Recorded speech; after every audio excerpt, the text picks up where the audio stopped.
Imo Burundi murifuza kumenyekanisha ibikorwa vyanyu na cyane cyane mu bijanye n'inyubakwa uburaro bwiza Vision 2040 2060. Immobilier Burundi turahari ku bwanyu nababandi bifuza kumenyekanisha ubuzi bwabo bwa misi yose nabo ntibakumiriwe. Mushobora kutwandikira canke se mukaduhamagara kuri izi nimero zikurikira, mukanaturungikira n'ubutumwa bugufinya kuri izo adresse zitandukanye. Imo Burundi turahari ku bwanyu.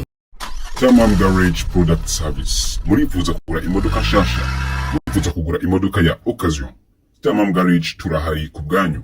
Tamam Garage tubazanira imodoka z'ubwoko butandukanye kandi zigezweho nka Mercedes-Benz, Nissan, Ford, BMW, Volvo, Audi, Toyota, Suzuki, Jeep, Mini, Subaru, Hyundai n'izindi zitandukanye. Kuri babandi mukunda amakamyo namwe ntitwabibagiye tubazanira Fuso, Scania, DAF, Mercedes-Benz, MAN n'izindi tutibagiye n'amatrailer yazo. Dukora shipping y'amamodoka avuye muri Japan, China, Amerika, Dubai, mu Bwongereza na Canada. Tamam Garage Product Service ikorera mu gihugu cy'u Burundi. Ofisi cyubaza akora kuri izi nimero zikurikira.